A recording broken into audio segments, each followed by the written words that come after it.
Hi, my name is Emery Bryant. I am a yoga instructor here in Springfield. I've been teaching yoga in town for 10 years. I've been training yoga teachers in town for 4 years.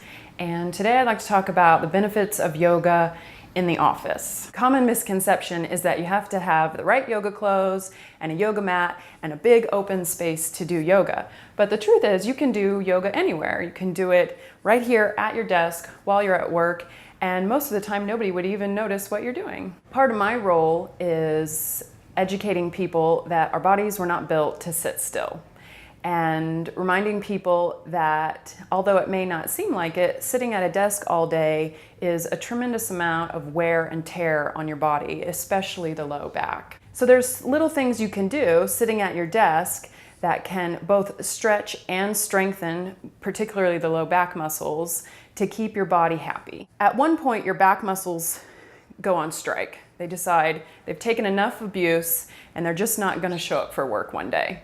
So then you've got low back muscles that are no longer engaged, and then you start to compensate by using your shoulder muscles, your upper back muscles, until you overuse and abuse those, and then it's just a vicious cycle of pain working from the low back up through the shoulders and the neck, and can even result in migraine headaches. So your body was built to be upright. Your body's happiest when this angle at the front of the hips is 180 degrees. And so moving out of this 90-degree angle, it went as many times as possible, getting up and just standing up every 30 minutes or so, even if you're tied down to your work. One other thing you can do, seated, if you're just too busy to pull yourself away from the computer, is to slide over to the edge of your seat and drop one foot back behind, pointing the toes, and just slide those toes back as far as you can until you start to straighten out this angle of the front of the hips and give a nice stretch for these front hip muscles on one side and then the other. And you could easily do that while you stay right there at your desk taking calls or on your computer. One good one is to just simply stay seated at your desk, scoot to the edge of your chair, and to draw the front of the hip bones back just a bit till you feel your belly button pull in, and then just slow and controlled, 1 foot at a time, lift the right foot only about an inch or two up off the floor. Sounds really simple, looks really simple, but give it a try. It's a lot harder than it looks. And then put the foot down and release and relax. One more great strengthening exercise for those low back muscles requires you to stand up, but it's simple and easy and can be done standing at your desk. You're just going to stand tall in front of your desk, put your hands or your fingertips on the front of the desk. Take a big inhale.